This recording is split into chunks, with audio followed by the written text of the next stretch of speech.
Welcome to the Confident Leader Playbook, 30 daily practices to help overwhelmed leaders lead with clarity and confidence. Today is day 16. If delegation keeps failing for you, you're not alone. You hand something off, it comes back incomplete. You end up redoing it or just taking it back altogether. And eventually, it feels easier to just do it yourself. Well, this is where a lot of leaders get stuck.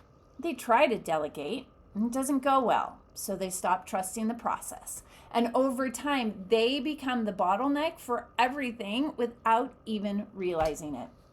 But here's what's actually happening. Delegation usually doesn't fail because of the team. It fails because expectations weren't clear from the beginning. What does done actually look like? What level of ownership does this person have? And when should they come back to you? Now, if those things aren't defined, people guess. And when people guess, results are inconsistent. So here's one simple shift that you can make this week.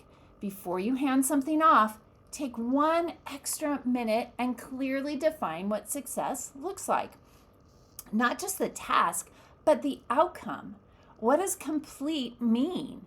What decisions can they make on their own? And when should they check back in? You see, clarity up front saves time later. Delegation isn't about getting things off your plate. It's about building people who can carry responsibility with confidence. And when it's done well, everything starts to scale.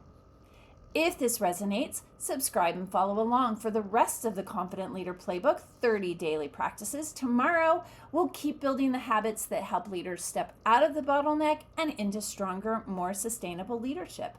And if you know someone who feels stuck doing everything themselves, share this with them.